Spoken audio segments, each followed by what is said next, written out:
Ndugu wananchi wa Jamhuri ya Muungano wa Tanzania, ninatambua uwepo wa ofisi ya Rais wa Jamhuri ya Muungano wa Tanzania. Ninatambua uwepo wa ofisi ya Waziri Mkuu wa Jamhuri ya Muungano wa Tanzania.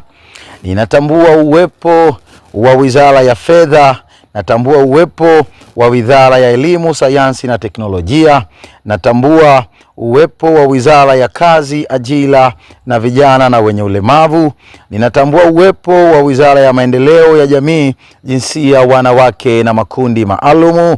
Lakini pia ninatambua uwepo wa wizara zingine ambazo sitaweza kuzitaja kwa sababu ya muda, na ninatambua uwepo wa Bunge tukufu la Jamhuri ya Muungano wa Tanzania pamoja na wajumbe wake.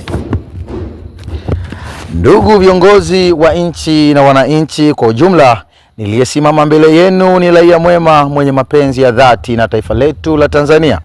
Wala sijasimama kwa kofia ya chama chochote, wala kwa kofia ya timu yoyote, wala kwa kofia ya kabila lolote, bali kwa bendera ya uzalendo na uwajibikaji wa taifa letu.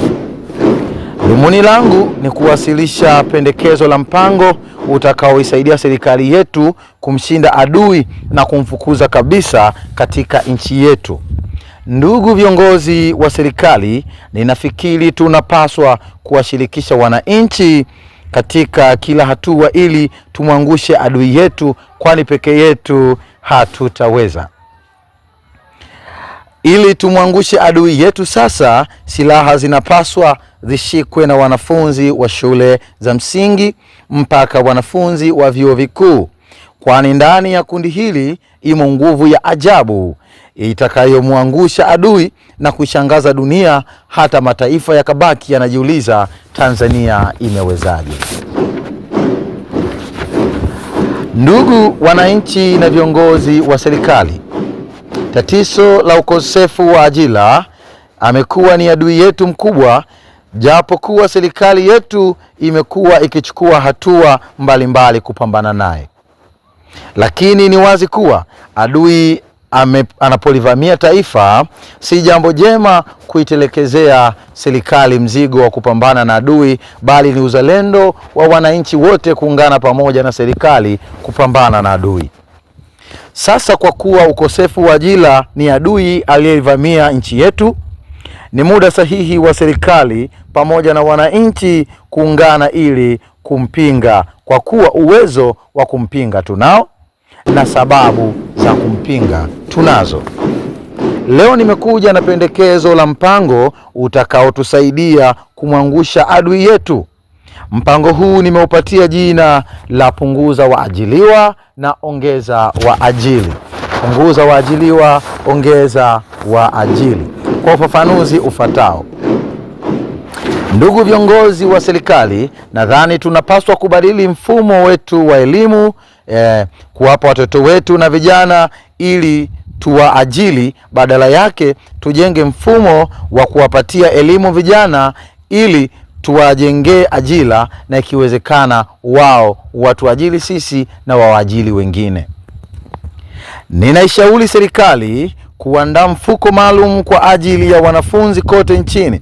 Mfuko huu usimamiwe na wazazi, walimu na serikali iwe mratibu mkuu wa maendeleo ya mfuko huu, ili kwamba kwa kila mwanafunzi anayejiunga na elimu ya shule ya msingi ajiunge pia katika mfuko huu wa punguza waajiliwa ongeza waajili, na liwe ni jukumu la mwanafunzi, mlezi wake au mzazi wake kuhakikisha kila siku anaweka kiasi kidogo cha fedha kitakachopangwa na serikali kama akiba yake mwenyewe.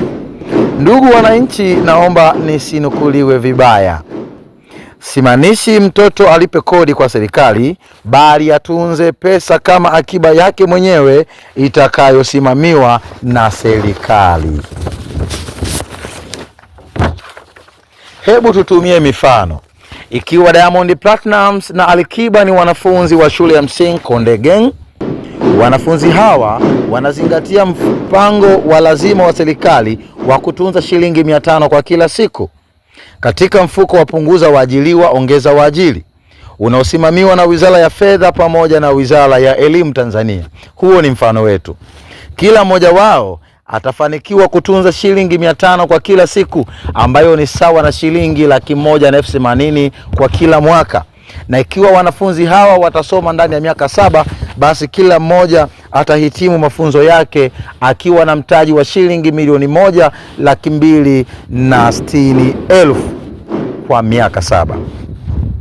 Hebu tuchukulie kuwa shule ya msingi Konde Gang ina wanafunzi 50 wanaotekeleza mpango huu wa kuweka shilingi 500 kila siku. Ni wazi kwamba wanafunzi hawa ndani ya miaka 7 watakuwa wametengeneza mtaji wa milioni 63. Basi ikiwa pesa hii wanafunzi hao wametengeneza, ni kwamba shule ya msingi Konde Gang itafanikiwa kuhitimisha na kufaulisha mabosi. Lakini pia serikali iandae mpango maalum na pendekezo la mradi ambalo litaizungusha fedha hii milioni 63 iendelee kuzaa faida nyingi kwa wanafunzi hawa wanapoendelea na masomo yao. Je, serikali itanufaikaje na mpango huu? Ikiwa serikali itapewa ruhusa ya kukopa fedha kutoka katika mfuko wa punguza waajiriwa ongeza waajiri, na serikali ikarudisha pesa hiyo kwa muda mwafaka bila kuwa na riba yoyote, ni wazi kuwa serikali itapata mkopo wa fedha nyingi kila mwaka bila masharti magumu kutoka ndani ya taifa. Kulingana na takwimu ya mwaka 2024, Tanzania bara pekee ilikuwa na jumla ya shule za msingi 20,384. Hapo hatujajumuisha shule za sekondari na vyuo vikuu, na wala hatujajumuisha shule za msingi zinazopatikana Tanzania visiwani. Ikiwa kila shule itakuwa na wanafunzi 300 wanaotekeleza mpango wa kuweka shilingi 500 kila siku katika masomo yao, ni wazi kwamba jumla ya wanafunzi wanaotekeleza mpango huu watakuwa ni wanafunzi